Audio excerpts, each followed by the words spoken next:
একটা ঘন সবুজ জঙ্গলে থাকত এক চালাক শিয়াল। তার নাম ছিল চিকু। চিকু খুব বুদ্ধিমান ছিল, কিন্তু সে সব সময় নিজের লাভের জন্য চালাকি করত। একদিন চিকু শিয়াল খুব ক্ষুধার্ত হয়ে ঘুরছিল। হঠাৎ সে দেখল একটা বড় গাছের ডালে ঝুলছে অনেক পাকা আঙুর। আঙুর দেখে তার মুখে জল চলে এলো। চিকু লাফ দিল, কিন্তু ধরতে পারল না। আবার লাফ দিল, তবুও না। তখন সে নিচে দাঁড়িয়ে ভাবল, আমি একটু চালাকি করি।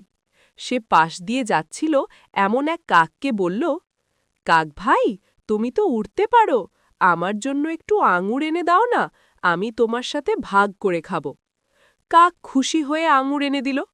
চিকু শিয়াল তখন খুব তাড়াতাড়ি সব আঙুর খেয়ে ফেলল। কাক বলল, আমার ভাগ কই?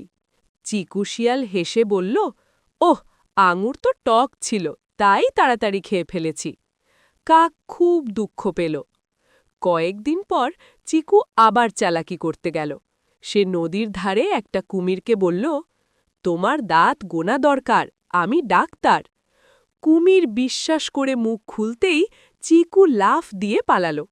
সবাই বুঝে গেল, চিকু শিয়াল খুব চালাক, কিন্তু বিশ্বাসযোগ্য না। একদিন জঙ্গলে সত্যিকারের বিপদ এলো। চিকু সাহায্য চাইতে চিৎকার করল, বাঁচাও, বাঁচাও!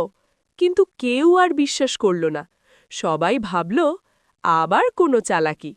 শেষে চিকু একা ভয় পেয়ে কাঁদতে লাগল। তখন সে বুঝল, চালাকি দিয়ে বন্ধু বানানো যায় না। সেদিন থেকে চিকু শিয়াল প্রতিজ্ঞা করল, সে আর কাউকে ধোঁকা দেবে না।